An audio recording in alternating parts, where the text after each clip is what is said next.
So here we that Krishna is comparing devotional service with the demigod worship. So after text number 19, Arjuna has a question. Some people who have material desires worship demigods, unlike Sakam Bhaktas. So what about them? So now Krishna starts comparing them with the Karmeshwar Bhaktas with demigod worshippers. Kamaiste tirhit jnanaha prapaddante anna devata tam tam niyamamastaya prakatya niyata soya. Please read translation.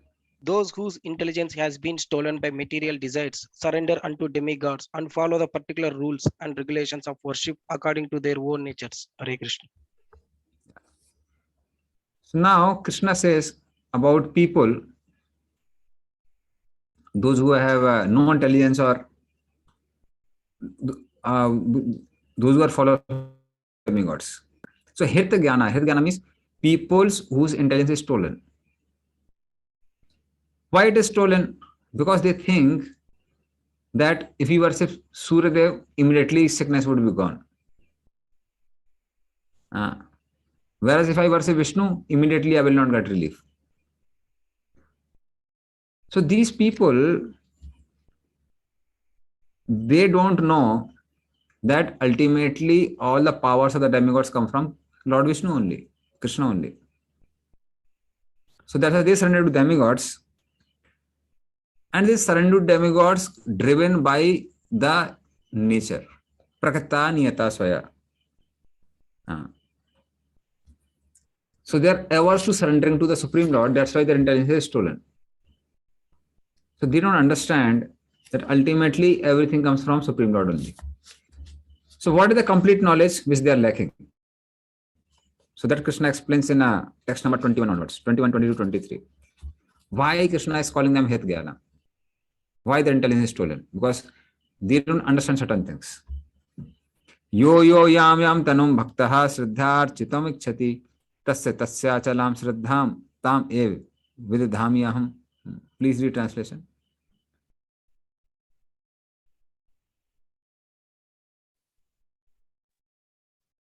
I am in everyone's heart as a super soul.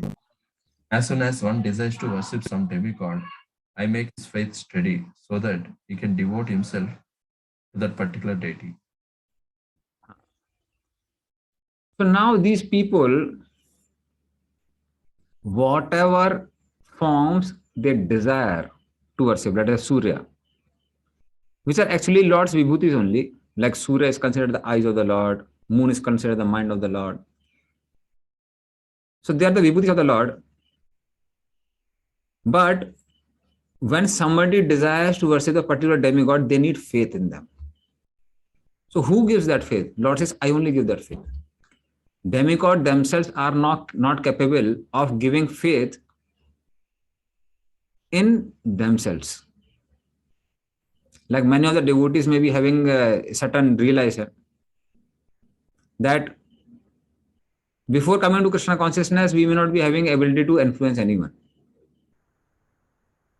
But then suddenly what happens at a point of time, we start preaching and people start following. So that's Lord's empowerment. That's Lord's empowerment.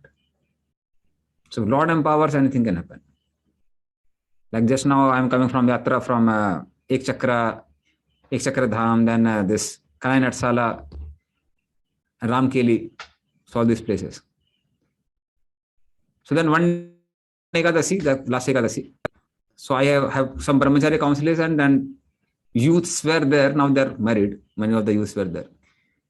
So then on Ekadasi, brahmachari chanted 108 rounds and other people were chanting 64 rounds. So some of the people, they were not chanting also. But some devotees' parents came. So one of the devotees' father, he was not chanting before. But I was praying for all of them. Then I saw power of prayers. The prayers are so powerful. And Lord Nityananda's mercy is so powerful. Since then, he's every day chanting. He took a vow that I'll chant 10 rounds every day after that. And now he's chanting 64 rounds every day. So you were telling, you were telling, anyway, why to waste my life and this and that, So every day, and the son is saying, no, Prabhuji, what type of magic you have spelled on him? I don't know, it's not my magic. I have taken many people many times before also. But something which I did differently this time is I really prayed. I was fervently praying to Lord Nityananda, no, please shower mercy upon all these people. Similarly, his mother took vow 6 rounds, but she chanted 16 rounds. So, and many people who we never thought they'll become devotees, like some devotees' parents were there, very, really hard nuts. So everybody started chanting some rounds. So really, Lord's mercies has no, you can't say it has any limit. So it is Lord only who gives faith. And we should have that faith. So Lord can give any amount of faith to anyone. So who establishes the faith within the demigods also? Is Supreme Lord only. Lord gives that faith. Demigods themselves are not capable. No living entity is capable of giving that faith. And then Devatas, so they can't give faith. So Lord says, I give that faith. So sit dhyan with her. So that they can fix their faith in a particular deity and then they can worship. And if we find that is the reason sometimes our devotees are bewildered when they read some other scriptures. Why a particular demigod is so much glorified as if he is a Supreme Lord? So certainly partial truth is given there, but it is given so that a person can devote himself to that particular deity. Otherwise, a person who is confused, he can't devote to a particular deity. So that's why scriptures, they glorify a particular aspect of a demigod and highlight it like anything, as if this person is a Supreme Lord. So they give partial information. And then what happens after putting faith? That Krishna explains in 22. Sataya sridaya yuktas tasya radhanam ihate labate cha tata kaman maye vihitan hitan. Please read the translation.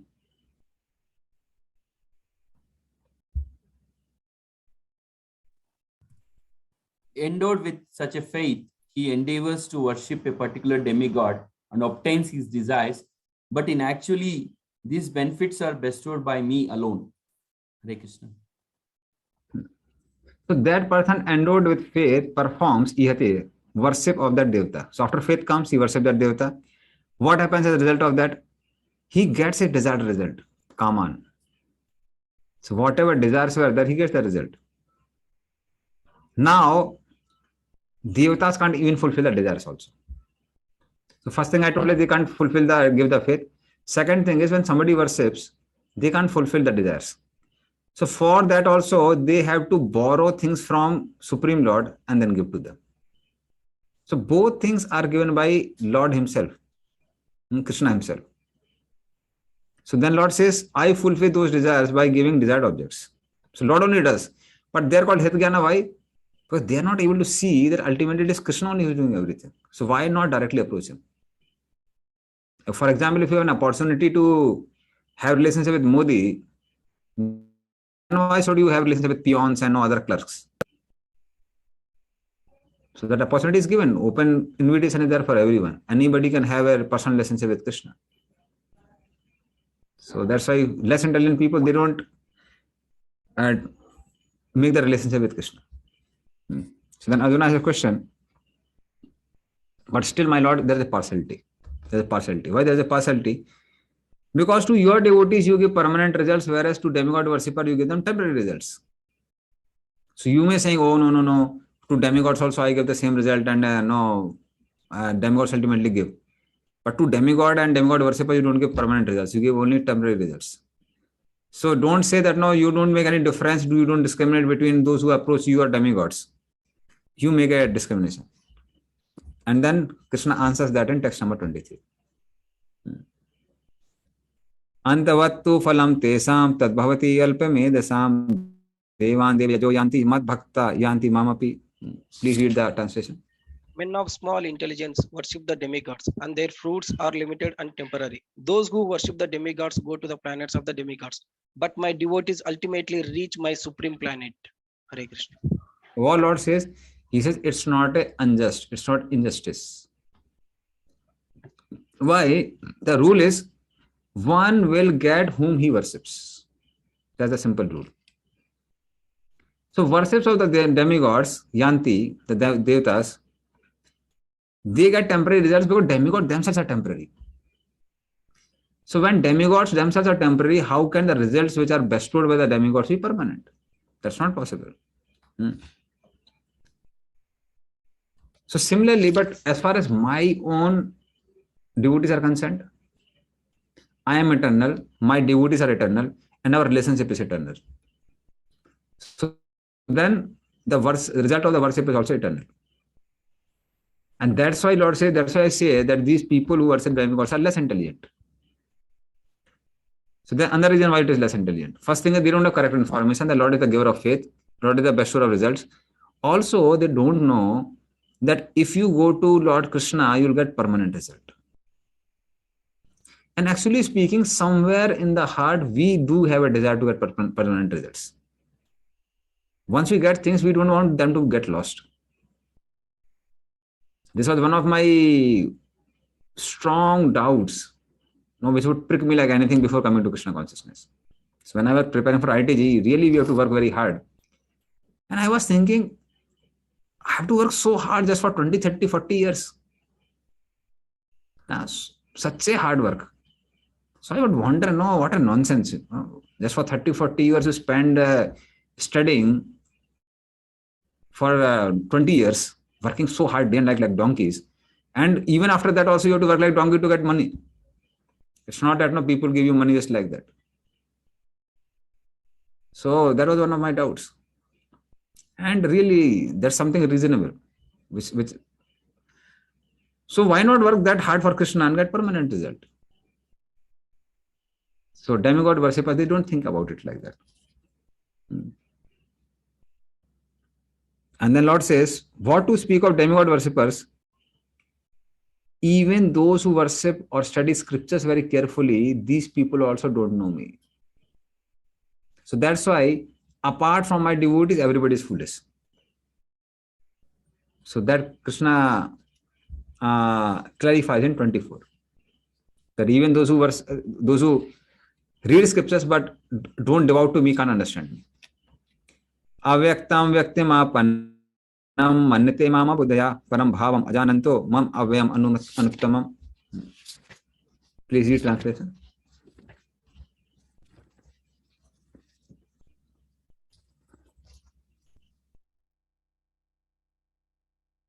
Somebody is reading? Yeah. Unintelligent men who do not know me perfectly think that I, the Supreme Personality of Godhead, Krishna, was impersonal before, and I have now assumed this personality. Due to their small knowledge, they do not know my higher nature, which is imperishable and supreme. Lord says the intelligent people, what they think? That formless Brahman who is beyond the material world, Avyaktam, he has taken the form of Krishna in the house of Nanda Maharaj or Vasudeva. So that means this form is illusory. So it's an illusory form. And that illusory form has now become visible as Krishna. So these people are actually called Mayavadis. So Mayavadis means these people think that even Brahman can be influenced by Maya and then he takes a form. So some of the Mayavadis, what is their philosophy? Their philosophy is Brahman, when it comes in contact with mode of goodness, it turns into different incarnations. When it comes in contact with mode of passion, it turns into human beings, living beings. They get their bodies. And when same Brahman interacts with mode of ignorance, it turns into matter. So they empower three modes of material nature like anything. That's why they're called Mayavadis. That even Brahman can come in the influence of Maya. So that means Maya is more stronger than Brahman also. So certainly there are a lot of arguments we can give. That if you say Brahman and Maya, there are two, then how everything is one? So that's not possible. Things can't be two, they have to be one only. So we have a lot of arguments. But Krishna himself is saying, he is saying that these people think that my form is illusory, but they don't know. What they don't know? That I have body, it's not like their body. It is permanent body. They don't know my transcendental stage. They don't know that my body is beyond Maya. My activities and pastimes are beyond Maya. They don't know that. So that state is avyam. So already I think I gave the detail of avyam. Vaya means something which is lost. So our bodies are lost, spent. Vaya practically means spent. And avyam means something which is not spent. So Lord's body is not lost. We lost our childhood body, a 4-year-old body, then we got a 5-year-old body, 5-year-old body, then we got a 6-year-old body, then 7-year-old body. But Lord's all bodies are eternal. Krishna's all bodies of all the ages, they are all eternal and they keep on appearing in different planets. So Krishna's body is not like our body. It is anuttamam, it is excellent. It's not made up of mucus, bile, gas and blood and everything. It's not made up of all these nasty substances, stool and urine. So it's anuttamam, it's like filled with good qualities. It's Satchidananda form. Rather, they have no beginning, no end. So in this way, these people don't understand that there can be a form which is transcendental, eternal, and it can be all-pervading also. Because Krishna's form is beyond intelligence. Krishna's form as Gopal is within universe, and whole universe, all the universe are within the belly of Krishna. Now we can understand that through logic. There's something, your hard disk and whatever disk is there, everything will get crashed. How can the entire creation be within belly of Krishna and Krishna be within the belly, his own creation? How is that possible? It's not possible. So it's not possible through logic, but that is what is meaning of Supreme Lord. It's called Achintya. Achintya means who is beyond Chinta or intelligence. So these people don't understand that Lord's form is not like metal form. Rather, Krishna does leave a illusory body while going back to Godhead. So many people become bewildered also. So he leads a Maya form. So that's why Mahaprabhu is like much more merciful than Krishna also. Krishna keeps people in illusion even while living. Mahaprabhu makes very clear. Mahaprabhu entered in the deity of Tota Gopinath. Okay. No, he has a spiritual form. We can understand. Nityanand Prabhu entered in the body of Bakarai. Okay, we can understand. Okay, he is a transcendental form. What to say of that devotees like Mirabai entering in the body of Dwarkadhis, Andal Alvar entering in the body of Ranganath. So even pure devotees of the Lord have a spiritual body. What to say of the Supreme Lord himself? But Krishna is very clever. He leaves his Maya Sarir, Maya body, in order to build the living entities. So, but here in Bhagavad Gita, Krishna makes very clear that my body is transcendental, it is not material.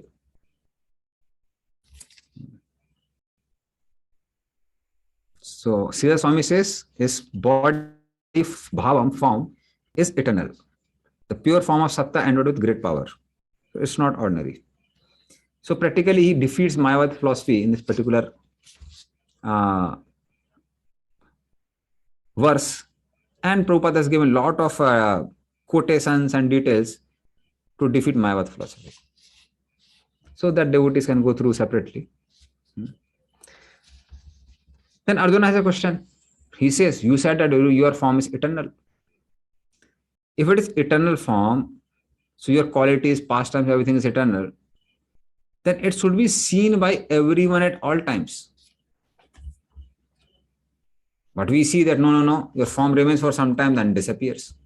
So how do we understand that this form is eternal? And then Lord answers in text number 25. Naham prakasa sarvasya yoga maya samavritaha mudo yam nabhijanati loko mam ajam abhayam. Please read translation. I am never manifest to the foolish and unintelligent. For them, I am covered by my internal potency, and therefore they do not know that I am unborn and infallible.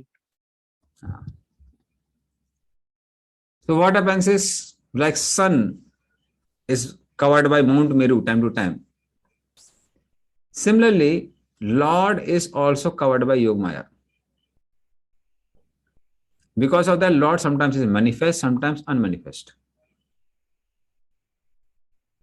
So, Lord is always present with his associates, qualities, pastimes. In some universe at some time, like sun is always present, but then he becomes visible at some places for some time in different time zones. Like sun has set in India, but then sun has arisen in some other place. So similarly, Lord may disappear in one place and appear in some other place. But then Arjuna says, okay, fine, that may be true, but at least you should be visible in the Mathura, Dwarika, Vrindavan, which are eternal places. You are supposed to never go out of Vrindavan. Vrindavan pratyajam padamekam na gacchati. What about that?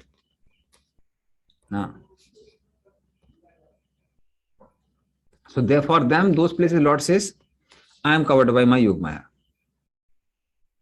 So because of covering of Yog Maya, foolish people can't see that the son of Vasudev is Ajam, is unborn, and is free from material birth. So in this way, such people also reject. So if you go in any holy places, like in Mayapur, we have Pranamaya temple, who covers the Dham. So Dham is revealed. Dham is revealed by mercy of the Acharyas, by hearing, by bhajan. So when one does intense bhajan, then Dham becomes revealed. So that is how Dham is spiritual, it is not material. Adape se leela kare gaur rai, konu bhagavan dekhi vare par. Lord Chaitanya is always performing pastimes. But those who are Bhagavan, those who are fortunate can see. So that fortune comes by proper bhajan. If one does bhajan, one can see the Lord all the times. And then further Lord says that how this Yoga Maya covers the living entities, or they cover the form of the Lord. Lord becomes invisible. But it doesn't cover the vision of the Lord. Vedaham samatitani vartamanani cha arjuna bhavishyani cha bhutani mam tu vedana kasyana. Please read the translation.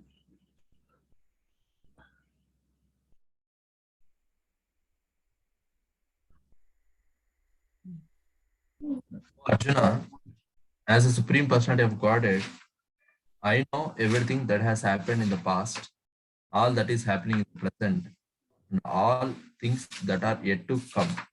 I also know all living entities, but me, no one knows. So Lord says, as far as I am concerned, my knowledge is not covered by Yoga Maya, Mahamaya, anyone, because it is ultimately subordinate to God, Lord himself. So Lord is the shelter of Maya, so how can Maya overpower the Lord? So that's why Lord knows everything, past, present, future. But nobody knows Lord completely. Even Lord Shiva doesn't know the Lord completely.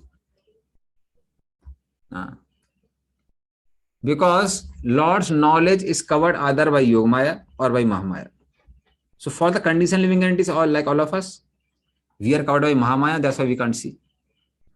And as far as pure devotees are concerned, they are covered by Yogamaya potency. So that's why they can't also see the Lord. So nobody can, no living entity or no one can fully understand Krishna. Only Krishna can understand himself. But then Lord may allow Yoga Maya to act over him if he wants to enjoy. Like if somebody is knower of past, present and future, then there is no fun in life. Like I don't recommend you, but I'm saying, but in the past, I won't say past life, in this life, past years, whatever memories are there, we can find, I know sometimes you go for a movie and if your friend is there next to you, and before the climax he starts telling, actually this happened, this is going to happen like that. No, and this hero, although he's jumping from there, but nothing will happen. He will jump in the river only. And then he will swim and he will be saved. And you feel like, no, I've lost all fun. Why do you have to reveal me the future? So an anticipation also create a fun in life. So similarly, Lord is knower of past, present, future, but he purposefully covers himself by yogamaya potency so that he can enjoy. So then somebody becomes a devotee, surprised, my God, no, this fellow's hard nut. So many lifetimes have passed, he never taken to Krishna consciousness. How did he become a devotee? And that's like excitement for the Lord. So this way, Lord covers himself by yogamaya potency, just to enjoy. But he is not bound. Whenever he wants, he can remove it. That's why Vishnu Chakra Thakur gives a beautiful explanation. He says, generally Krishna wants to be Krishna only. But then whenever some demons come, power of demons doesn't make Krishna angry. What makes Krishna angry is, now I have to leave my nature of Krishna. I have to show my power as Bhagavan and kill this fellow. Why is he coming and not unnecessarily creating trouble for me? I'm nicely having a life of Krishna. But this fellow is pressurizing to show myself as Bhagavan. So I have to remove this covering of Yogamaya. So then out of that anger, Krishna comes and kills all these demons. And then again becomes Krishna. So in this way, Krishna covers himself by Yogamaya to enjoy. Okay, how one overcomes Yogamaya? Is it possible? Impossible? See, Mahamaya we can overcome by surrendering to Krishna. Yogamaya one should not try to overcome also. If it is Yogamaya, I am talking about pure devotees. Pure devotees don't like to overcome Yogamaya. Otherwise, how will they enjoy? Like when Krishna was dancing with the gopis, each gopi was thinking Krishna is dancing only with me. Now certainly one of the reasons which Acharyas gave is because Krishna was dancing between each gopis. Angana Mangana Mantara Madhavo Madhavam Madhavam Chantir Nangada Ittam Sakalpito Mandale Madraga Sanjago Veduna Deviki Nandana. So beautiful verse. So Angana Mangana Mantara Madhavo. Between each gopi there is Madhava. Madhavam Madhavam Chantir Nangada. Between each Madhava there is gopi.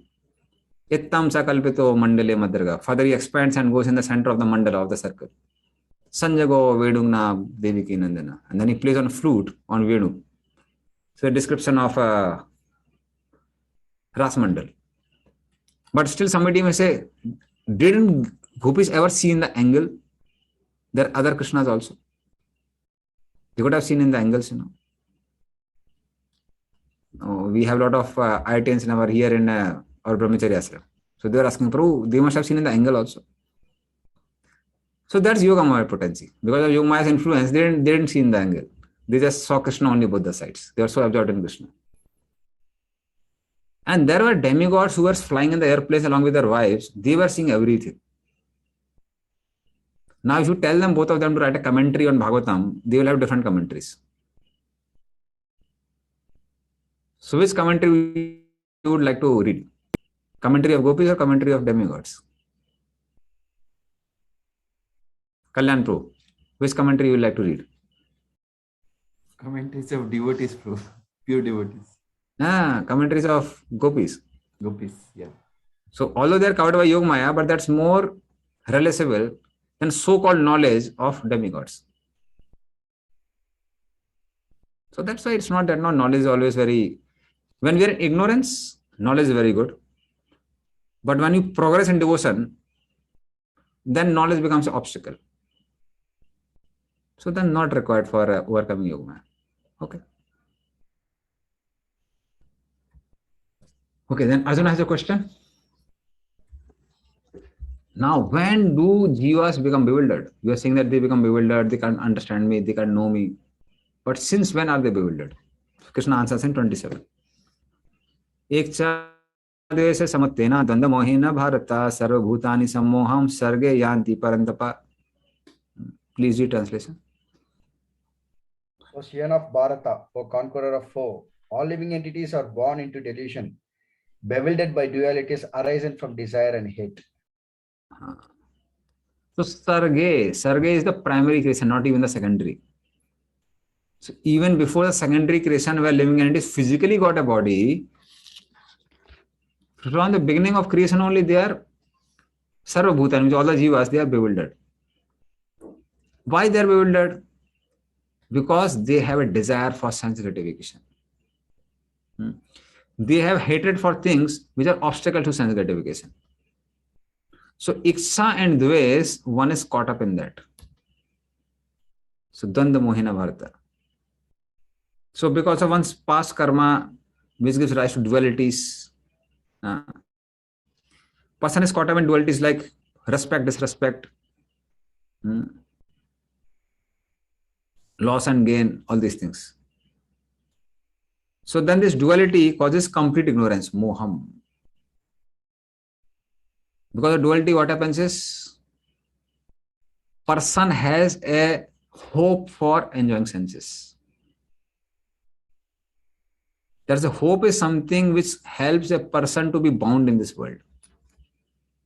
So that's why one of the psychologists, he did a analysis and he found that wealthy people are more miserable than the poor people. And the reason is poor people have something which wealthy people don't have, and that is hope. Hope that one day when we'll get money, we will become very happy. Wealthy people, because they have all opportunity for full sense gratification, they go in depression. They say, my God, all sense objects are there, still I cannot be happy. So that's why that illusion of hope, iksha and dvesh, that is actual cause of Maya in this world. That's why for wealthy people, many times, we find that it becomes a little easier for them to come to Krishna consciousness because they know there's nothing in sense gratification. You don't have to convince them. You don't have to convince them there is no happiness in the world. They know. They know that we have tried with everything. Despite that, we are not happy. So, moha. Because of moha, what happens is, there is complete bewilderment when there's attachment to wife, children, sons, and everyone. And one becomes unqualified for devotion. So that is how a person becomes bewildered from beginning. Moha, mahamoha, all these things, they come in picture. Arjuna gets a question. Then who is qualified bhakti? Is anyone qualified for bhakti? You are saying from beginning of creation everybody is bewildered. And then no, they fall into illusion. Is there anyone who is qualified for bhakti? Krishna says yes. So who is qualified for bhakti? 28. Yesam tu vandagatam papam jananam punna karmanam te dvanda moha nirmukta bhajante mam dranavita. Please read translation. Persons who have acted piously in previous lives and this life, and whose sinful actions are completely eradicated, are freed from the dualities of delusion, and they are engaged themselves in my service with determination. Hare Krishna. Okay, Veni Madhapu has a question. Hare Krishna Prabhu, Dhanavad Prabhuji, I have two questions. One is, the devotees are entering into the body of the Lord. How to understand this one? And second question is regarding 7.4 and 7.5. These are my separated energies, and there is a superior energy. Two energies are there. And the same time, Durga Devi also we call it as a Mahamaya. She is also energy. So this combination, how to understand, and I read in Srimad Bhagavatam, Prabhupada purport writes that sometimes these energies are overpowering each other. So like that. So which energy overpowering whom, like, how to understand this inferior energy, like little bit Prabhu connectivity. Okay. So one by one, your first question was regarding, I just forgot. First question was regarding How devotees enter into the body of the devotees entering in the body of the Lord. Devotees entering in the body of the Lord is not like impersonal merging. It's like entering into Lord's pastimes. It's not that they become Lord, but they enter into the pastimes of the Lord. So it's like that. And so there's a simple answer for that. And as far as second one is concerned, second question is concerned. Function-wise, Yogamaya and Mahamaya are different, although they are the same energy. Like Prabhupada gave example, electricity, in refrigerator becomes cool electricity, in heater becomes hot electricity. So work of Mahamaya is to cover the reality and display the illusion. So then what happens is person becomes puzzled. Like you find in somebody even sometimes goes to Dham. Once eyes are covered, one cannot see the Dham. Rather, one starts seeing, oh, so much dirt is there. Somebody is smoking bidi. Some people are cheating here. Or sometimes people are eluded by sense gratification. Like many people who go to Delhi, from Delhi to Vrindavan, they go for eating chaat and they come back like that. Go and eat chaat and drink Coca-Cola and come back. So they're deluded. But Yogamaya, what she does is, she covers the reality and increases the intimacy. So that's how Yogamaya functions. So that covering is a good covering. Because when one forgets that Krishna is Supreme Lord, one doesn't forget Krishna. Once one starts realizing the sweetness of the Lord. So when the intimacy of the Lord increases, then what happens is automatically, what we say familiarity being competent is sometimes good also. Like for example, mother of Modi. For her love for Modi is not dependent on whether he is Prime Minister or not Prime Minister. Whether Modi wins the election, loses the election, becomes a Prime Minister, doesn't become Prime Minister, for her love for her child will remain same only.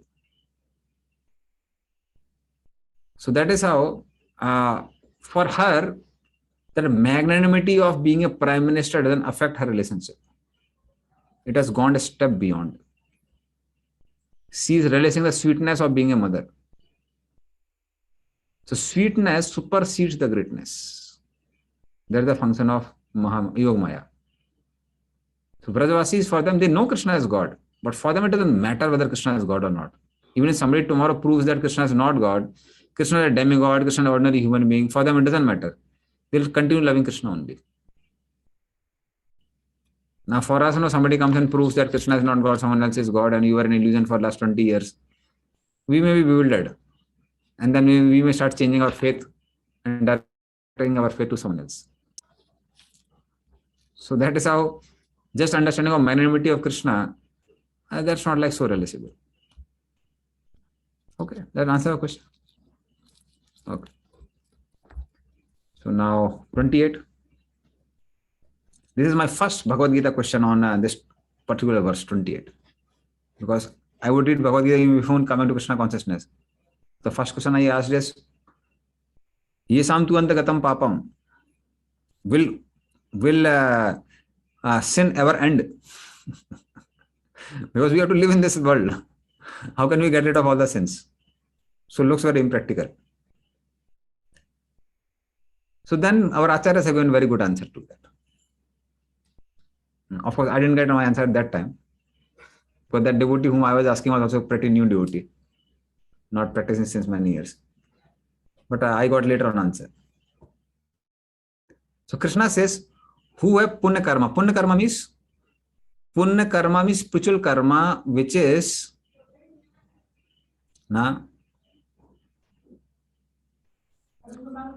accumulated by asana of devotees and mercy of devotees.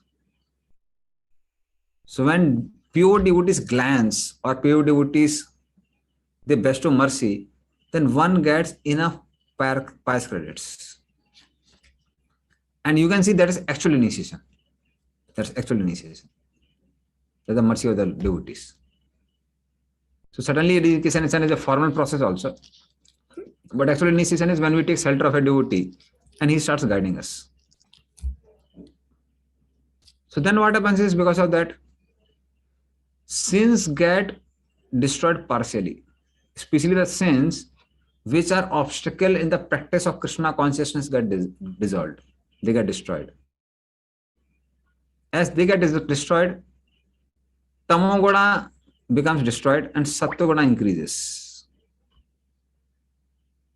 Because Tamoguna gets destroyed, Sattva increases, illusion also decreases. Illusion is predominantly because of Tamaguna. Then when one becomes less attached to the sense gratification and objects of the world, then a person becomes qualified to associate with the devotees of the Lord.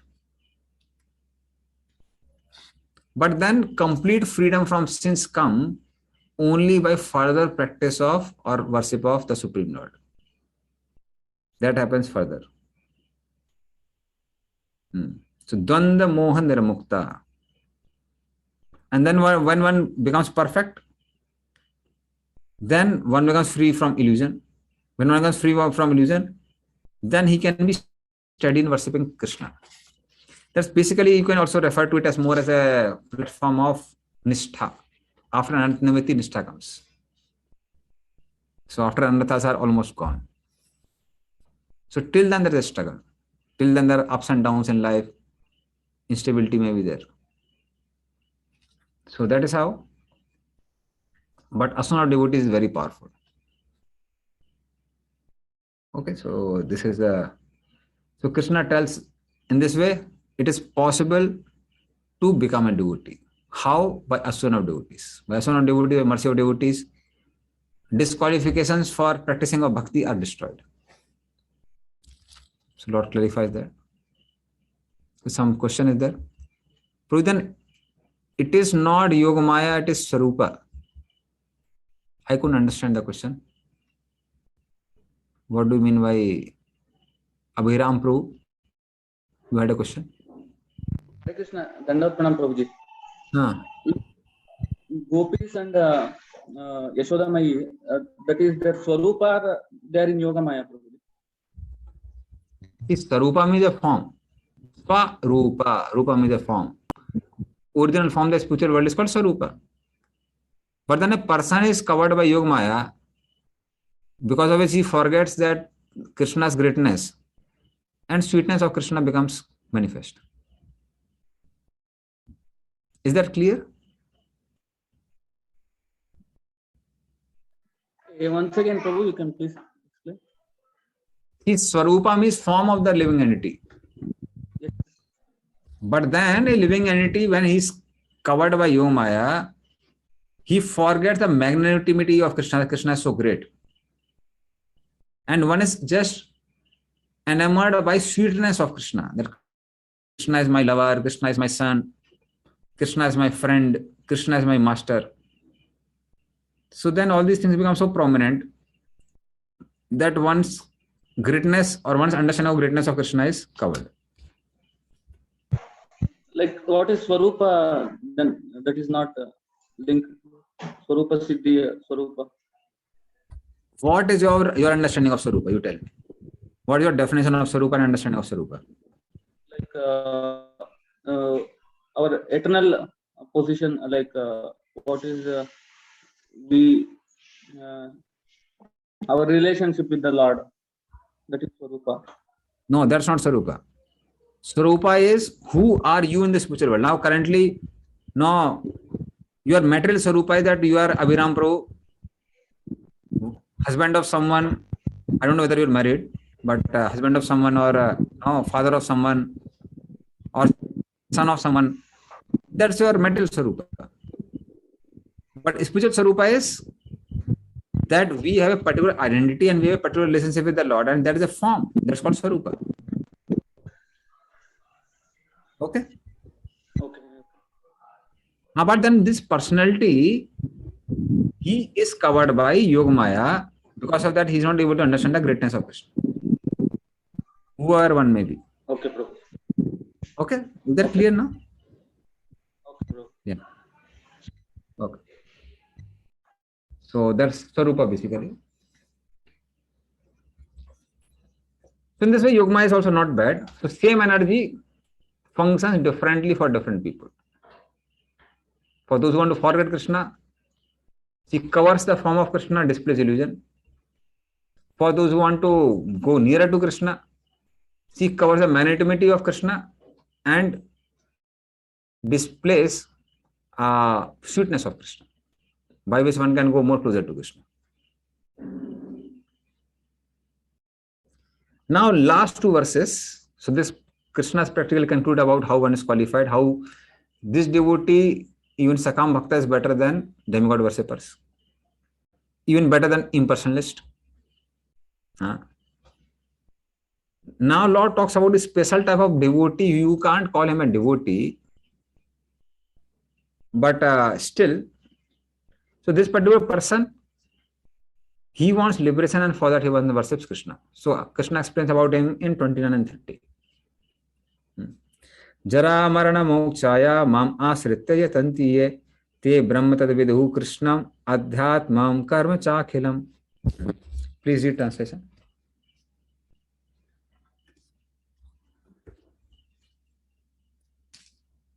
Intelligent persons who are endeavoring for liberation from old age and death take refuge in me in devotional service. They are actually Brahman because they entirely know everything about transcendental activities. So how about this? What is this particular person? Jara marana mokshaya. Jara means old age and maran means death. So this person is desiring freedom from old age and death. Because of that, he takes shelter of Supreme Lord, but he is mokshkami. He desires revelation. So he doesn't take shelter of jnana process for getting liberation. He directly worships Krishna for attaining liberation, attaining Brahmajyoti. So he worships me. He knows that Lord is famous as Brahman, Par Brahman. So he knows the Jiva, Adhyatma, Lord as controller. He knows that there is repeated birth and death. And this repeat death and death is because of law of karma. One creates karma, karma creates next body. But what happens is he worships Supreme Lord. So what happens for them is, so what happens is given in text number 30. Adibuta Adidevam Mam.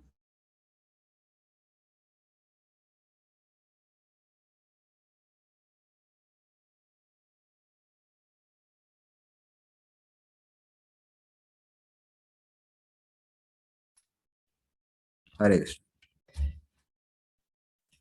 Okay, Susaka Krishna, Arjun Bro. Hare Krishna, Prabhu. Prabhu, just having a question related to the previous verse. So here it is mentioned like somebody who has from the previous birth, who is free from all dualities and from sinful activities, all those things and all, they come to the platform of spiritual life. So they will be engaged in the devotion service.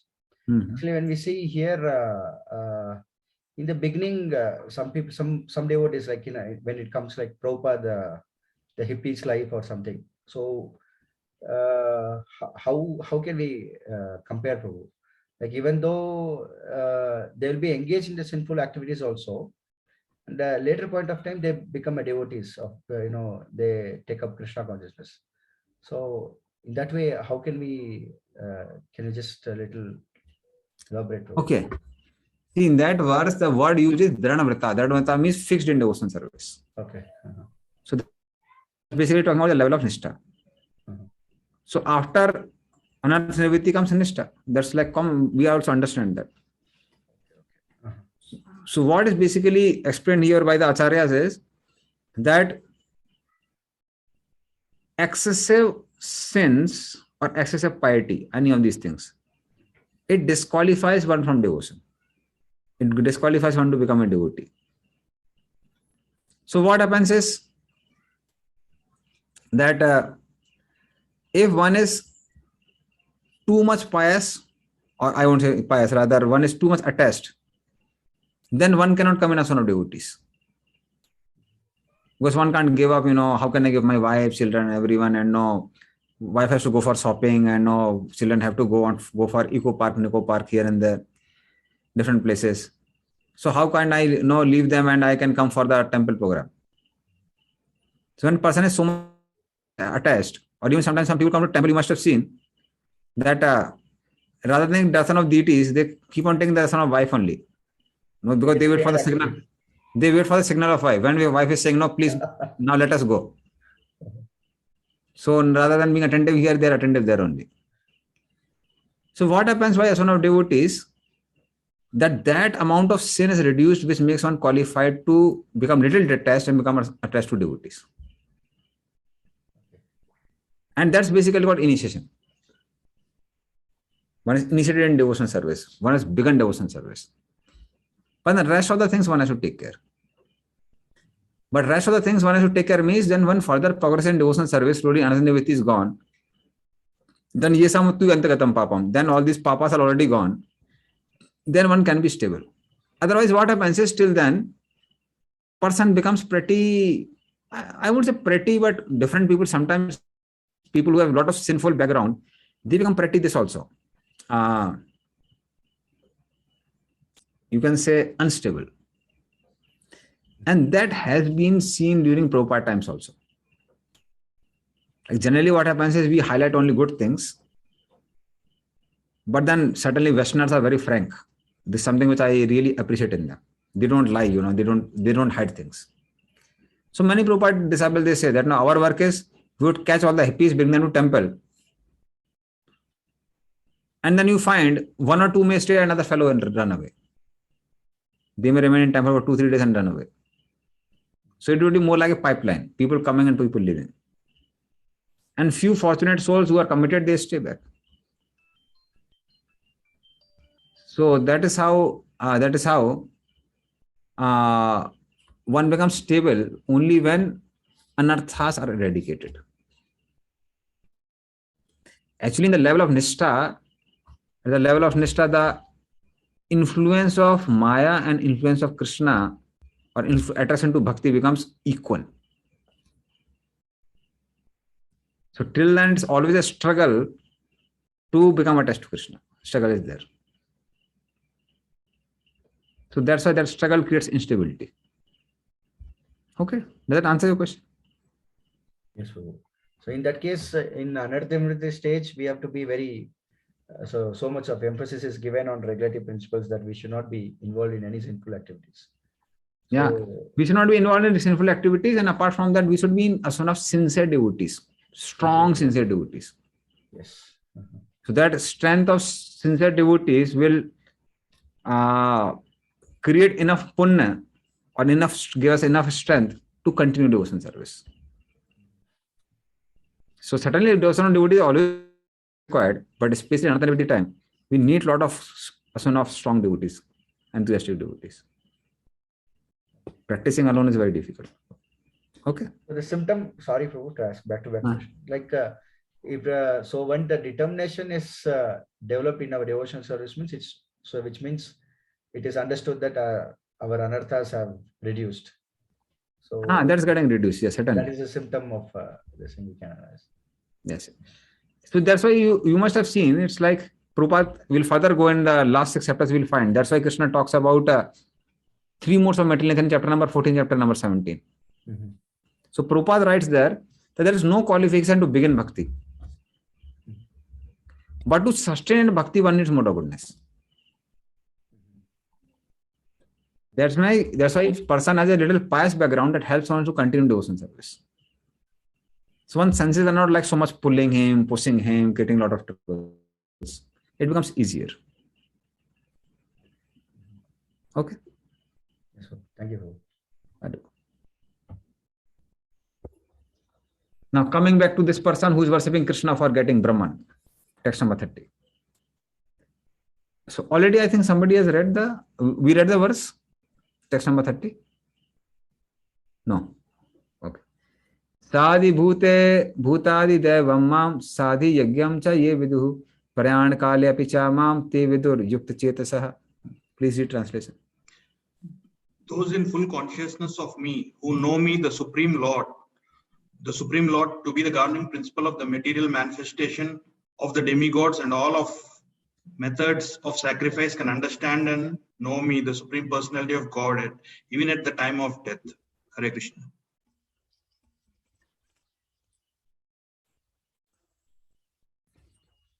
The Lord says those who develop such knowledge of me by influence or devotion to me, these people, they are not bewildered even in the time of death. Now that's different from other Jnana Yogis, Karma Yogis, Ashtang Yogi, which were explained in first 6 chapters of Bhagavad Gita. This fellow also wants same thing. He also wants Brahman. He doesn't want Krishna as a person. But just because this fellow has taken total shelter of Krishna, what happens for him is he is not bewildered at the time of death.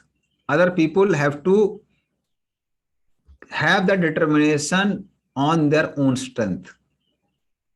This fellow, Krishna takes care. And his progress towards Brahman is very, very fast. Because if you remember, we give the example of a medicine and an active agent. Active agent cures the disease. Medicine just takes the rest of the medicine, takes the thing to the right place.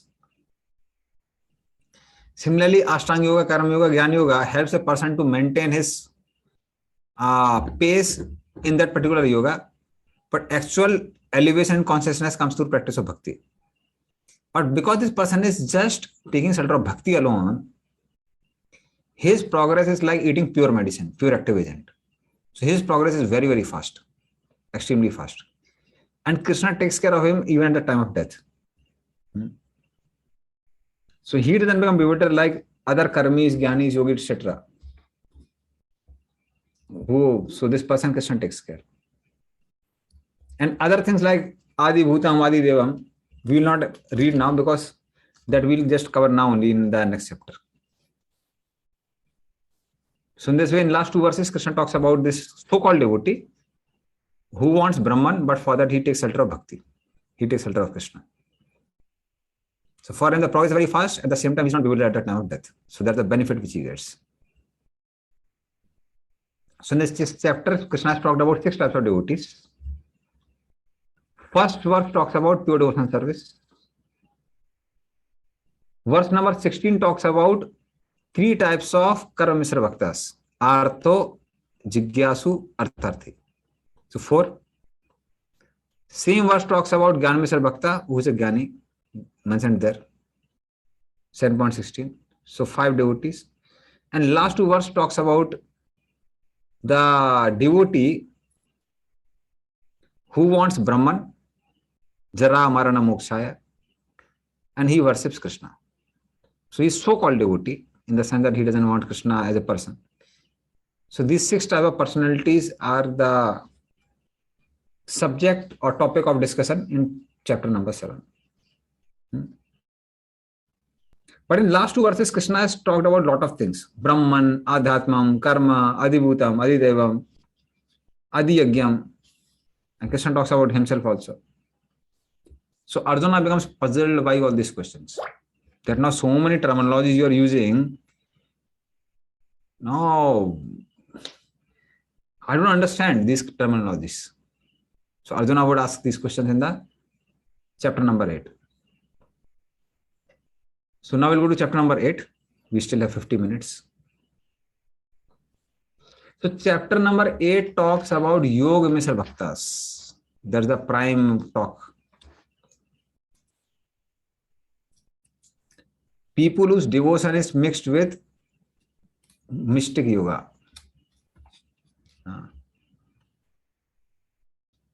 So Lord will talk about Suddha Bhakti also, Yoga Misra Bhakti also, and the Lord will compare both of them. And he will also give 2 destinations of the yogis. Now the yoga talked about in this chapter is different from what Lord had discussed in chapter number 6. Chapter number 6 was a Ashtang Yogi, and this Ashtang Yogi wanted to achieve Brahman. This Yoga Misra Bhakta wants to get Krishna, but by the process of devotion service. So, by the process of Ashtang Yoga, not by the process of devotion service. So, the difference between him and Suddha Bhakta, and also between him and so-called yogis or Ashtang Yogis. I won't say so-called, but Ashtang Yogis. So, we'll get into that detail. But after hearing about all these so many terminologies in text, last 2 verses of the previous chapter, chapter number 7, Arjuna begins asking about all these terminologies. Arjuna vacha kim tad brahma kim adhyatmam kim purkarma purusottamam adibhutam cha kim proktam adidevam kim uchyate. Please read translation. Arjuna inquired, O my Lord, O Supreme Person, what is Brahman? What is the self? What are fruitive activities? What is this material manifestation? And what are the demigods? Please explain this to me. Hare Krishna. So you are talking as if you are talking some Greek and Latin, my dear Krishna. Brahma, what is this Brahman? Adhyatmam, what is this Adhyatmam? Purushottama, who is that Purushottama? Adibhutam. So Sikkim karma. Karma means basically fruitive activity. What are fruitive activities, my dear Lord? Adibhutam, what is Adibuta? Adidevam kimuchyate, what is Adidevam? So all the terminology I can't understand. Please explain these terminologies to me. And further he answers further questions. Adi yagya katham kvatra dehe asmin madhusudana prayan kale cha katham gyeyo asi nitatma bhi. Please read further. Who is the Lord of sacrifice, and how does he lives in the body? O Matsudana, and how can these engaged in devotional service know you at the time of death? So Adi Yagya, who is the Lord of sacrifice? And how does he reside in the body? And at the time of death, Prayan Kalicha Katham Gyo. So how can those engaged in devotional service know you at the time of death? Because time of the death is terrible time. It's the time when mucus, bile, gas, everything becomes disarrayed. It chokes the throat. The eyes bulge out of pressure. In such a pitiable situation, how can one remember you? So Arjuna begins ask all this question. So how can one know this Lord in one's own body? And then Krishna starts answering also. And we'll find Krishna's answers are like all encompassing and the best definitions. So Krishna is super expert. Shri Bhagavan Vacha Aksaram Brahma Paramam Swabhavo Adhyatmam Uchyate Bhut Bhavo Bhavakaro Visarga Karma Sangitaha. Please read a translation. The Supreme Personality of Godhead said, the indestructible, transcendental living entity is called Brahman, and his eternal nature is called Adhyatma, and the self. Action pertaining to the development of material bodies of the living entities is called karma or fruitive activities. So Krishna gives super definitions. Aksharam Brahma Paramam. So what is that Brahma? It is Akshar. Akshar means Chai. Chai means something which depletes. Akshar means something which doesn't deplete at all. So Akshar Paramam means Brahman is Akshar, something which is not destroyed, something which is eternal, something which is supreme. That's Akshar. So Krishna says that Akshar is Brahman because Brahman is used, this word is used at many places. But everywhere it is used everything which is eternal. Like Jagannath is called Daru Brahman. He is a wood, but eternal wood. He is not an ordinary wood. So he is eternal Supreme Lord. Ganga is called Dravya Brahman. It's liquid, but it is spiritual. It's not material. So it has an eternal effect. Brahma Jyoti is called Brahman. We all know. It is eternal. Spiritual world is sometimes called Brahman. It's eternal. Living entity is called Brahman. It is eternal.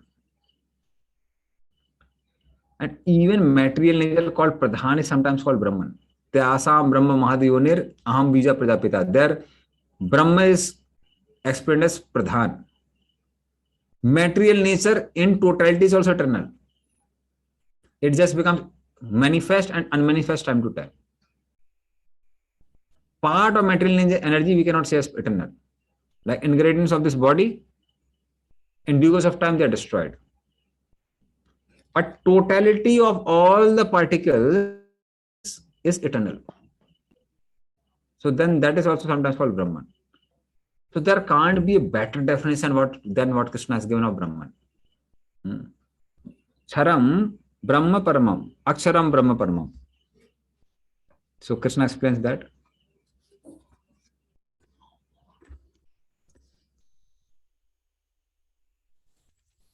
And then Swabhavam. Swabhavam, what is this?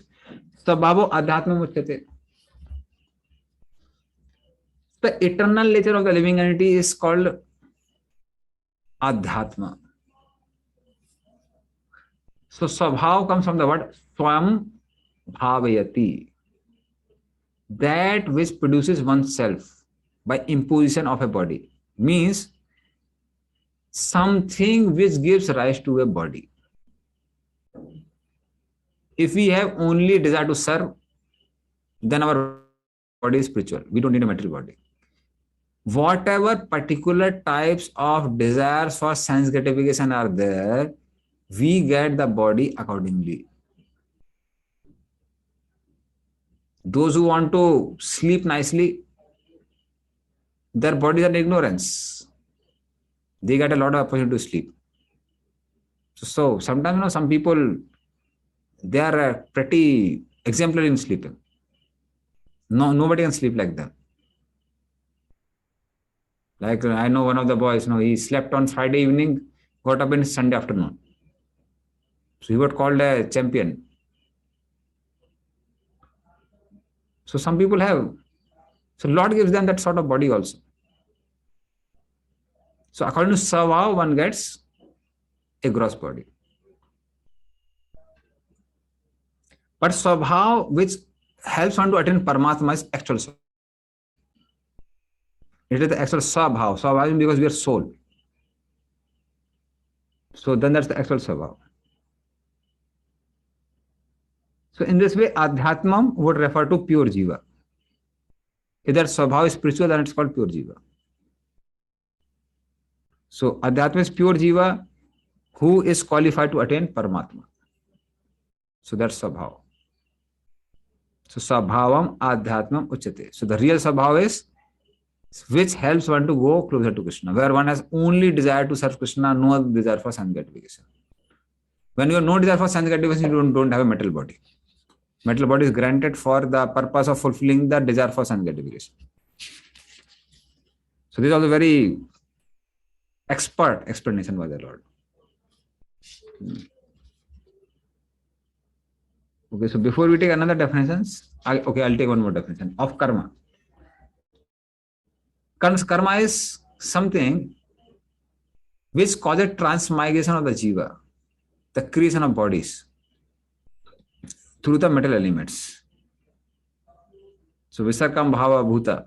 It is called karma because it is produced from actions. So karma basically means repetition in this material world, or repetition of living entity in this material world. So Visarga Karma Sangita, something which leads to one's creation of the bodies. No karma, no body.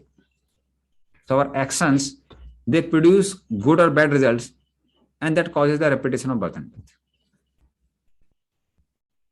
So this is also a very good definition. Karma means something which causes transmigration.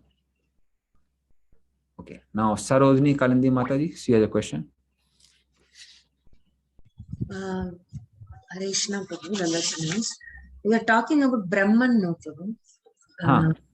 You are talking about the material nature which manifests and unmanifest. So that is also called as Brahman only. So sometimes that also Lord refers as Brahman. In that verse is there, na Tasam Brahma Mahadionir Aham Bija Pradapita. So when Krishna says Brahma Mahadionir, Lord is referring that Brahma is not spiritual world. Or it's not referring to Brahma Jyoti, it's referring to Pradhan. I have one other doubt, Prabhu. We say Brahman also belongs to the spiritual sky, Prabhu. It's a part of the Yes. But we also refer it to the material nature which manifest and unmanifest. Yes. So that's why one good definition which is encompassing all the different definition of Brahman is something which is eternal.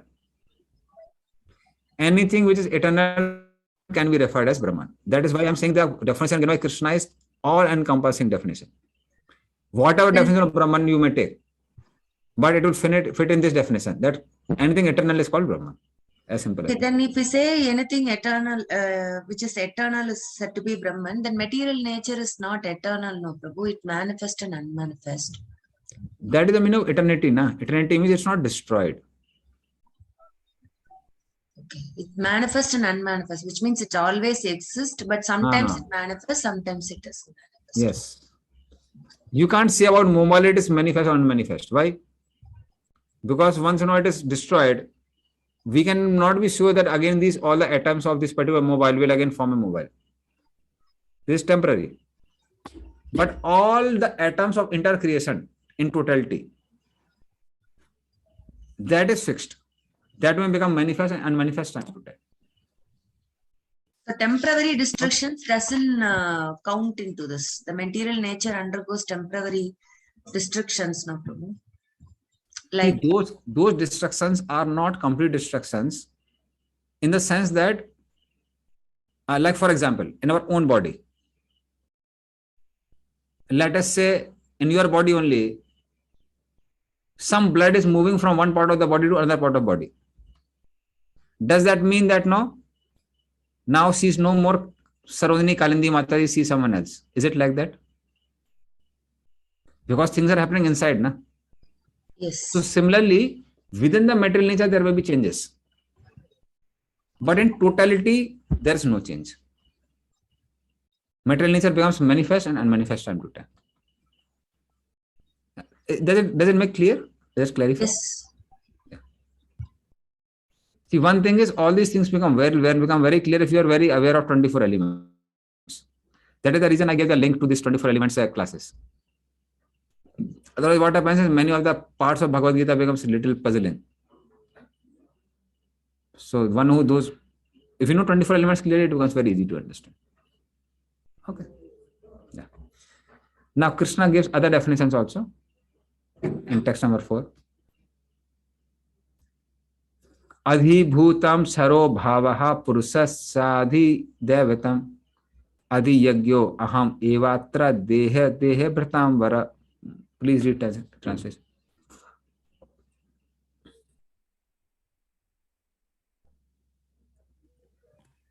O best of the embodied beings, the physical nature which is constantly changing is called Adibuta, the material manifestation. The universal form of the Lord, which includes all the demigods, like those of the sun and moon, is called Adi Daiva. And I, the Supreme Lord, represented as a super soul in the heart of every embodied being, I am called Adi Yajna, the Lord of sacrifice. Hare Krishna Prabhu. So what is Adibhuta? Again, very good definition. Charo bhavaha. Anything which is temporary is called Adibhuta. So I give example of mobile. Once the atoms of this mobile are disintegrated, I don't want to happen it very soon because I don't want to purchase new mobile, but it will get disintegrated at point of time. So then what will happen is, you can't expect it to come together and form the same mobile. So charo bhava, chaya, something which is destroyed. So things like all metal ingredients, they are called Adibhuta. Simple definition. Okay. Udayakaran 2 has a question. Why can't my mobile be eternal? Hare Krishna Prabhuji. So, Prabhu, that means this manifest and unmanifest is continuously going on, Prabhu. Like, so sometimes appear, sometimes disappear. So, but how Yes. you can use? Material nature is always manifest, unmanifest, it's never destroyed. It's going on. It's going on eternally. It's like a system where a bird turns into flower, turns into a fruit, again closes down, again becomes a bud. So it is just changing like this coming in, going out, coming in, going out, coming in, going out. Bhutva bhutva praliyate. It is like that.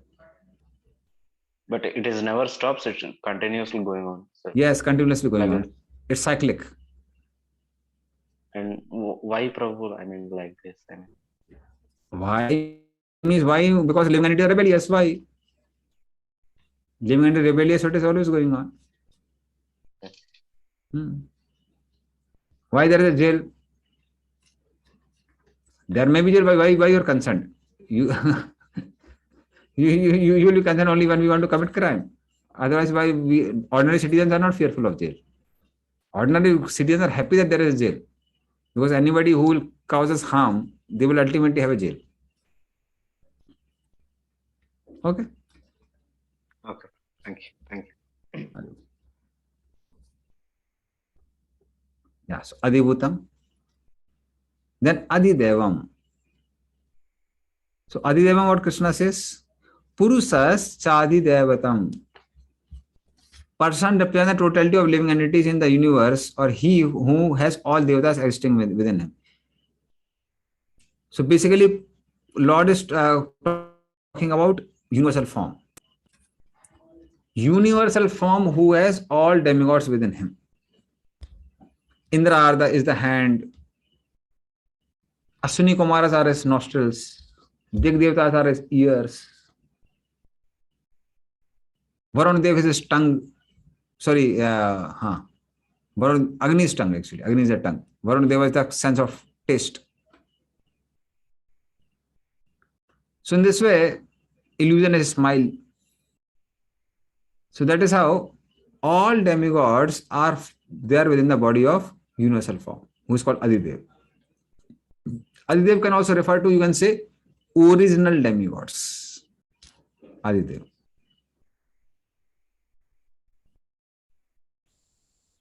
And if you go in that same lecture which I gave, I have explained all these things in great detail. Adibuta, Adidev, Adiyagya. So, and yeah, especially Adhyatma, Adibuta, Adidev. I have explained that very clearly. So all processes of sense perceptions happen because of these combinations. Adhyatma, Adibhut, Adidev. Like my eye, which is part of myself, is Adhyatma. The object which I am seeing, currently I am seeing a laptop and I am seeing you through that laptop. So then that is made up of metal elements, that is called Adibhuta. And Adidev is a part of universal form for perception of seeing. It is Suryadev, sun god. So sun god is Adidev, who is a part of Virat Roop, or the eye of Virat Roop. So unless until he gives a sun, then I am allowed to see. I can't see. I can see only if he allows to see. So by combination of Adhyatma, Adibhut, Adidev, there is a possibility of any activity. Okay. Then who is Adiyagya? Adiyagya is Paramatma only. Krishna Prabhu. You say as an example of Adhyatma. Adibhuta is seeing capacity. No, Adibhut is objects of my seeing. For example, currently I am seeing laptop made up of different elements. That's Adibhuta. And Adideva is the sanctioning demigod, which is a part of Virat Roop. Okay. Yes. And then Adhiyagya is Paramatma himself. Paramatma who induces others to perform yagya. Paramatma who is central enjoyer of all the yagyas. So, in a yagya, especially I am talking about Dravya yagya, the fire of the yagya is called tongue of Vishnu. So when one gives ahuti, it goes to, we say Swaha. Swaha is actually wife of Agni. She gives it to husband. Husband supplies to all the demigods who are part and parcel of Lord Vishnu or Virat Rupa. So in this way, Adi Agya is Supreme Lord himself. That's why Lord says, O Vara, O best person, among those who have bodies, you are the best. Because you are my devotee, you are my friend, you have direct relationship with me. So in this way, Lord says that, in this way he explains. And now Arjuna had a last question about point of death. Point of death, how can one remember you? So Lord answers that in text number 5. Andakala cha mameva smaran muktva kalevaram ya paryati samadbhavam yati nasti atra samsayah. Please read translation. And whoever at the end of his life quits his body remembering me alone at once attains my nature. Of this there is no doubt. Hare Krishna. So how is Lord to be known at the point of death? So remembering me, knowing me in truth. One who knows Lord in truth, remembers Lord at that point of death. So such a person can go back to the Lord. So Lord says, there's no doubt about it. So if somehow or the other one can remember the Lord at the point of death, then one will go to the Supreme Lord. But what if one cannot remember? What if somehow the situations are so bad one can't remember the Lord? So Bhumi Devi had a similar question to Lord Varahadev. She said, what about my children? They are practicing devotional service. But death is so painful that they may not be able to remember you, my Lord. What about them? So then Lord speaks one verse, which is one of the Charam Slokas of Sri Vaishnavas. So Sri Vaishnavas have 3 Charam Slokas. One sloka is Sarvadharan Partaja, famous one, which we have in Bhagavad Gita. Second one is spoken by Lord Ram when he receives Vibhishan. Sakre depa pannuya stavasmiti chayachate abhyam sarvadatasme dadamiti mitamama. So when Vibhishan comes with his soldiers to take side of Lord Ram, everyone except Hanuman says don't accept him. And they have like very, very solid reasons. Very solid reasons. Like Sugri gives a very, very logical reason. He says, first thing, he's a Rakshasa. How can you believe in? He may backfire and stab you at the last moment. Second thing is, let us say, even if he is very sincere, being a Rakshasa, this person has strong attachment for the family. At the last moment, it might happen that his affection for his brother may come out and he may backstab you at the end moment, even if you trust him. So he is not like a sense-controlled person who is very attached to the Lord, has no attachment for his family members. He's not like that. Then Hanumanji said, no, I've seen him as chanting your names, you can accept him. And then they ask for Lord's advice. What do you want? So then Lord speaks this verse. Somebody comes to me and once says, Sakrade means only once, then my dear Lord, I am yours. What I do? Abhyam sarvadatasme. I gave him shelter for eternity. I gave him shelter for eternity. He has spoken once. I gave shelter for eternity. Dadami vitamam. I have taken this vow. So he is taking my shelter. I cannot refuse him. So the second charam sloka. The third one is Varadev, speaking to Bhudevi about Bhudevi's concerns. What he says? Yadaivat adi dosena mad bhakta mam cha nasmaret aham smarami mad bhakta mayami param gatem.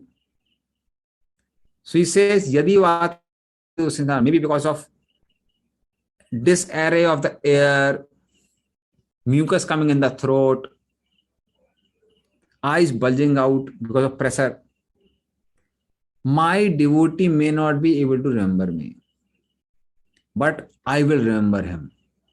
Even if he is not able to remember me, who will remember? I'll remember him. And I'll take him back to Godhead. Because if I don't do that, I would be called ungrateful. I am not ungrateful. So that's why these rules and regulations are more meant for other yogis, not for devotees or practicing pure devotional service. So when one is healthy, hale and healthy,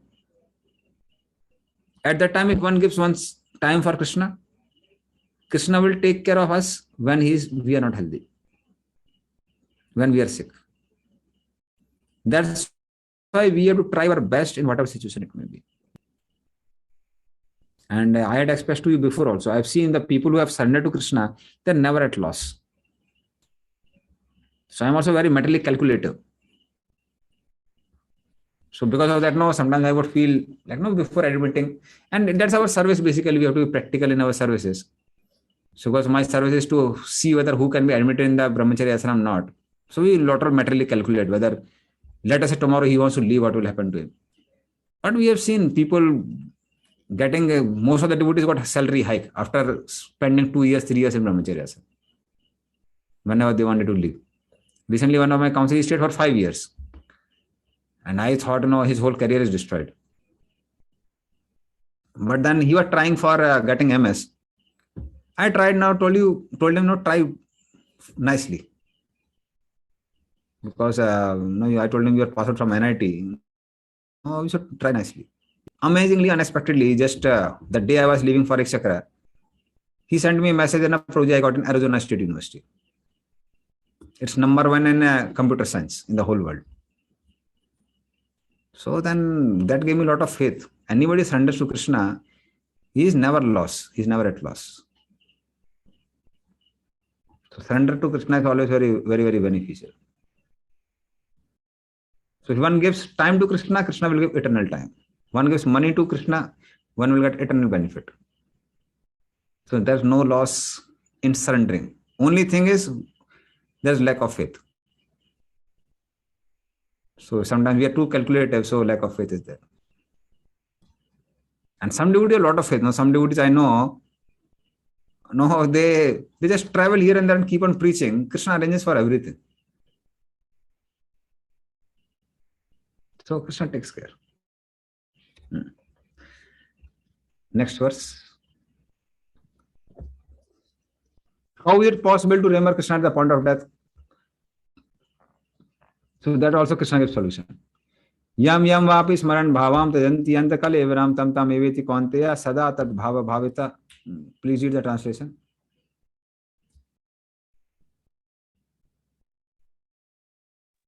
Whatever state of being one remembers when he quits his body, O son of Kunti, that state he will attain without fail. So like by remembering Krishna, one gets Krishna. Similarly, by remembering any other object, one gets that object. Sada tad bhava bhavita. Whatever thoughts influence a person in the whole life, one gets a similar body in the next life. That's why what we think matters a lot. That matters a lot. Like one, there's a true story of a devotee who had joined in London temple. He was like a new brahmachari for maybe a year or 1.5 years. But then what happened is one Mataji would come in the temple and he was very attracted, especially to her eyes. She was a Gujarati lady. And this devotee mostly was a foreign devotee. And he happened to meet this during Prabhupada times. And he happened to meet death because of sleeping in the car while driving the car. Because our devotees are very dangerous. We should be careful to take proper rest. Most of the devotees don't take proper rest. It's true for myself also. I also have to take proper rest. But I don't drive a car. So then he met an accident and he died. So then later on, actually he got a next body and he got body exactly like that Mataji only. So this lady again happened to go in the same temple. And when she was going through one set of photographs, she felt as if, no, I have seen these things sometime before also. And then I think, as far as I remember, she was a disciple of Bhakti Charu Maharaj. So when she was like, no, serving Bhakti Maharaj jokingly spoke that now, which man were you in the previous life? And then she did some research and she found actually she was a brahmachari in the past life. And then she met that lady also whom she became attracted to. And then they found they almost had a similar physical features. So that is what, where you are attracted to, you get a similar body in next life. But because she had practiced devotional service as he in the previous life, so she continued devotional service. Kalandima is saying she is Raghavi Mata. I don't remember the name, so I can't confirm. But so that is how we have seen practically also. So whatever one remembers, one gets a body accordingly. So that's why we should be watchful about our thoughts. Okay, Susukha Arjun. Oh, like in this context, actually, I just wanted to have one question. This regarding back to Godhead. So, like whatever state we just basically for devotees, why we want, our intention is to go back to Godhead. So actually, this back to Godhead is spoken in different contexts in different places. Like suppose it is said that if we can remember the God, during the end of the life, then we can go back. And I have heard some Bhagavatam, few devotees will say even a tinge of material, attachment, even tinge, then we will not be able to go back to God, as it is said. And even one more time, I have heard Bhagavatam class where, so here in this planet, when we perform, we do not have any kind of an attachment. But while passing through different planets, when we are in a process of going back to Godhead, so we may have any of the planets if we get attached also. So then we may, there is a possibility. So, and sometimes Prabhupada said, so never worry, in this lifetime, if you just follow regulative principles and chant 16 rounds, then in this one lifetime, you can go back to Godhead. So this context, even it appears like, our life, goal of life is to go back to Godhead. It is very puzzled. Like, we get so scared actually when in the process of practicing devotion service also. So how? Which is true, actually speaking, all are true. All are true. All are true in the sense that when we progress gradually, material desires are destroyed. Attraction for Krishna comes. Moksha lage to akrit sudharlava. Even the pleasure of moksha becomes very minimum when one gets Krishna prem. Then one will certainly not get attracted to other planets. There's no question of getting attracted to other planets.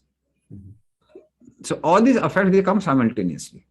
But main thing is when Prabhupada is saying 16 rounds and 4-day principles, Prabhupada is not saying one day you chant 16 rounds and 4-day principle and you will go back to Godhead. This lifetime. So in one of the lectures where I heard Prabhupada said that you people are young people, because all the devotees are like 16, 17, 18, 20, 21. And Prabhupada said that at least 50 years you will live on this planet. So 16 rounds, 4-day principle, you will go back to Godhead. And I found one count given by Brahmaji. So I calculated if somebody can 16 rounds every day, it will take him 55.5 years to complete that quota. Brahmaji says if one chants these many Hare Krishna mantras, one will go back to Godhead. So that means if you complete this quota in 55.5 years, then one will go, certainly go. No doubt about it. Like we had this verse which says, Tushti Pushti Sudha Payo Anugasam, Bhakti Parishana Viraktir. That now, as soon as one takes food, one gets satisfied, Tushti, Pushti, one gets nourishment, Sudha Payo, one gets freedom from hunger. Similarly, one gets Bhakti, which gives satisfaction, devotion. Parishan Bhava, one can see the hand of Krishna. And Virakti, one gets detachment from this world. They happen simultaneously. But then Vishwanath Chakravarti Thakur gives a warning there that you can't expect to eat 1 grain of rice and say, oh, hunger is not going. At least take 3-4 morsels of food, then you can say that hunger is not going. Then that makes some sense. That is a serious concern. Not you take 1-2 grains and say, no, hunger is not going. How will hunger go? Take enough. So similarly, certain good amount of practice of bhakti is required to see the effect. You can't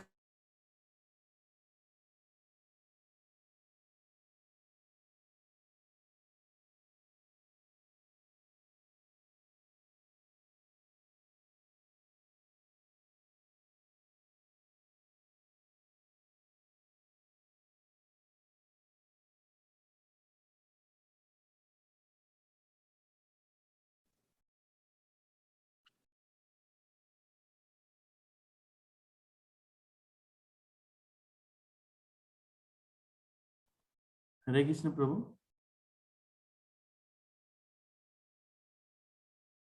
We are not able to hear.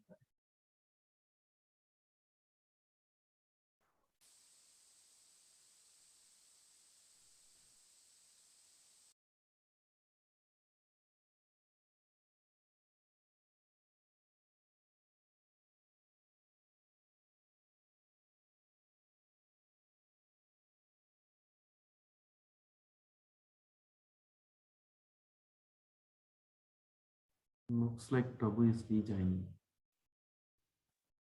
Yeah, Prabhu is rejoining. So I became disconnected because of network problem. So you got your answer, Susaka Ajunpu? Yes, but somewhere it struck. We were saying in bit last, I missed out. Basically, you were mentioning like how much amount of grains we are taking. So that will satisfy our hunger. Similarly, we cannot expect immediately to happen. The process of devotion, how much intensely we do it, that much. So that's why it's a process of whole life. So patience is required. Patience is the most important quality in bhakti. So, So just adding up. So now, one devotee now in the beginning stage, actually, even they are very over for this thing. They are undergoing a lot of trouble with family, especially being women. She is overreacting actually. She's very hyper this thing, and they don't have somebody who don't have that much of tolerance, like how to manage people. They get reacted very fast, and they say I've taken this kind of decisions. Sometimes they become very serious in devotion. They are very much interested also, but at the same time here they're reacting whether I choose a no very soon. Tolerance is not there. How to manage them, probably. So maybe intolerance comes from undue expectations, unreasonable expectations. Intolerance comes from unreasonable expectations.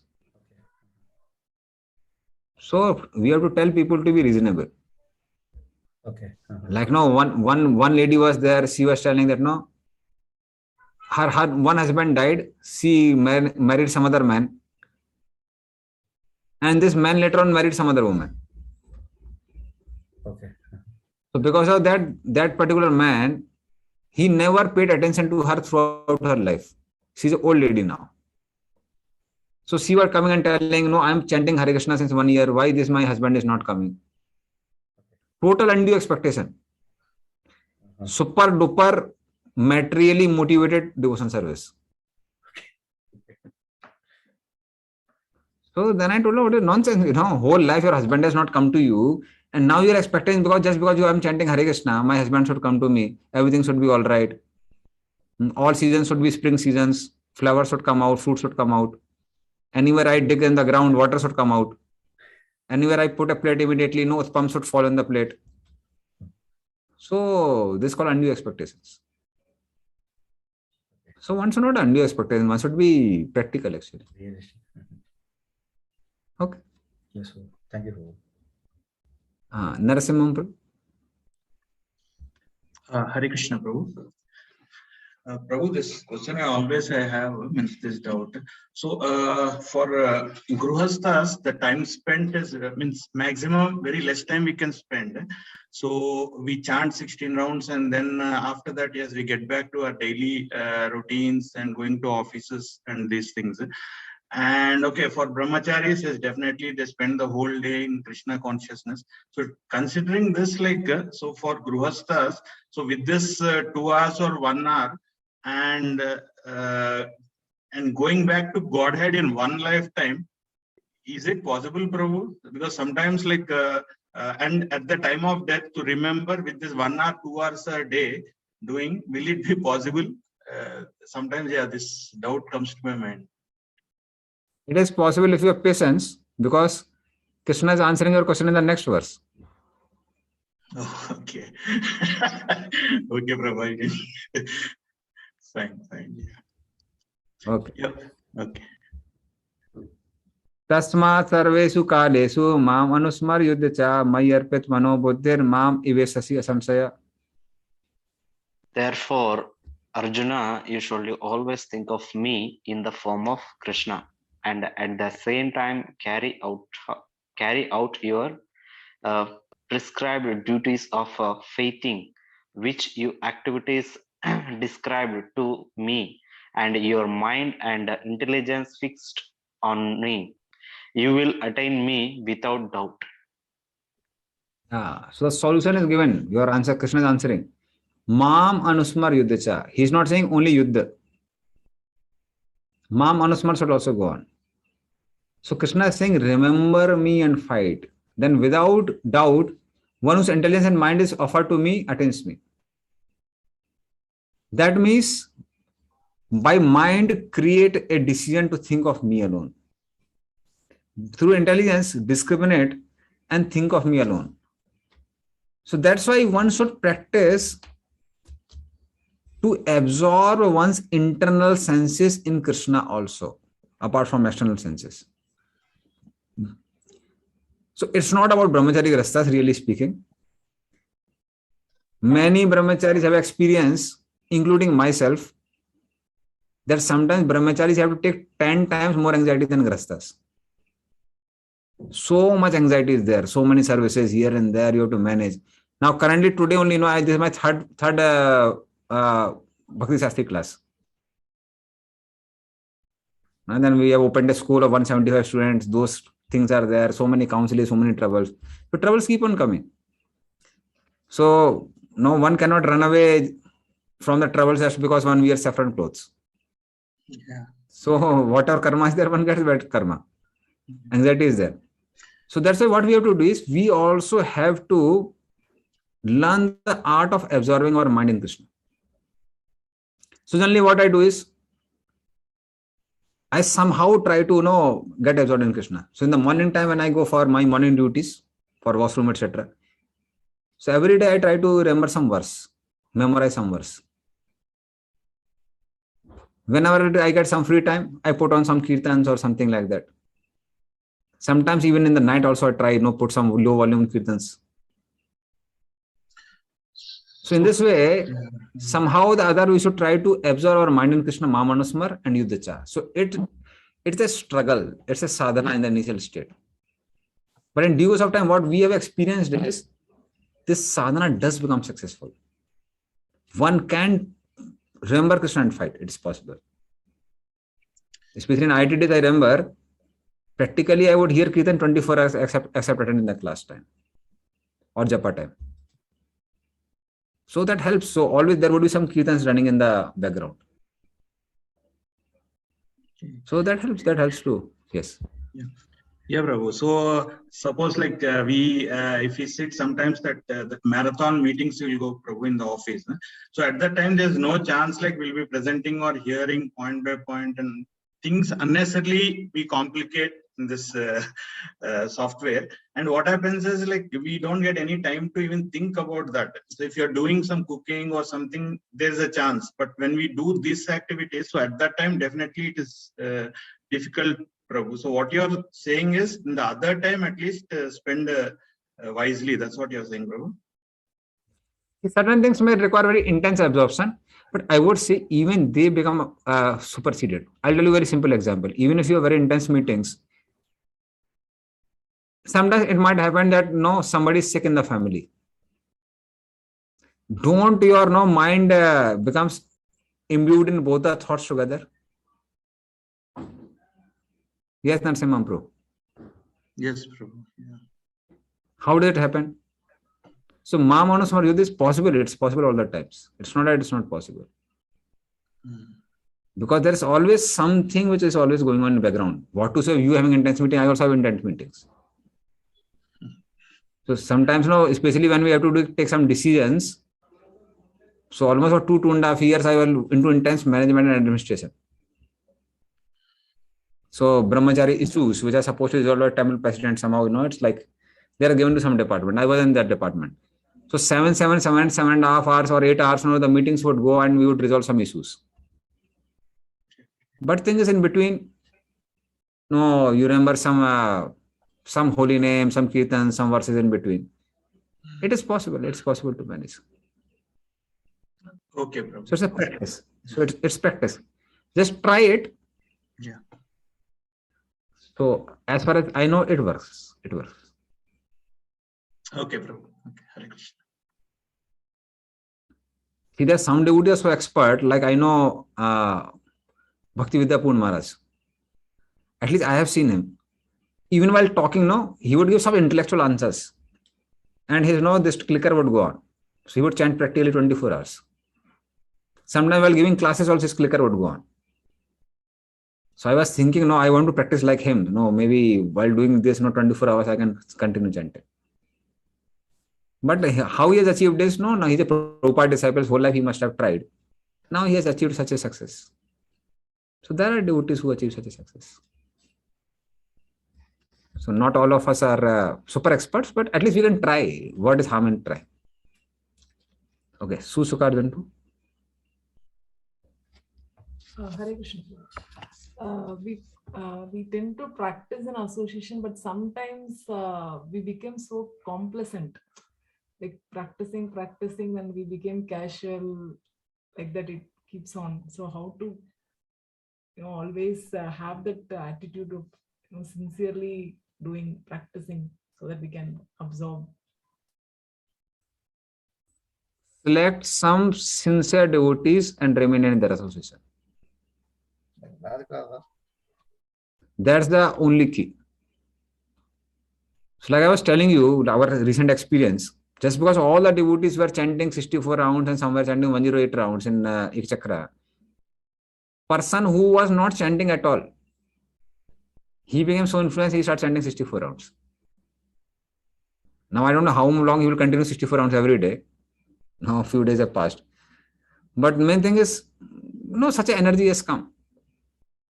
So asana of sincere devotee is very powerful. It's very powerful. So that's why we should have asana of some sincere devotees who are very intense in their practice, and we should associate with them time to time.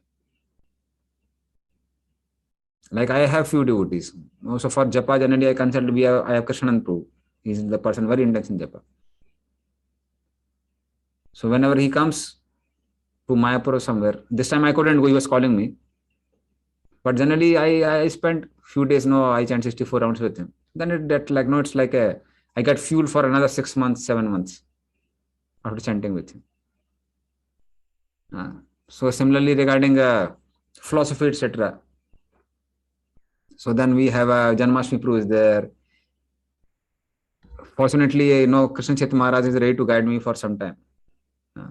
So these are devotees who are like Prabhupada disciples, and they have been practicing a long time. So coming in their association, that energy comes. So asana of devotee is very powerful. That helps. Okay. And asana means asana of very intense people. Okay. Sarojini Kalindi Mataji. So as you are saying, it's only by deliberately we need to think, no Prabhu, like it doesn't come automatically. Naturally. So that's why Krishna has given it as a sadhana. He's not seeing it as a result of something. Tasmat sarvaisu kalesu ma manusmar yudacha. Therefore, all the time, remember me and fight. It is an instruction. That means it's not natural for us, still we have to do it.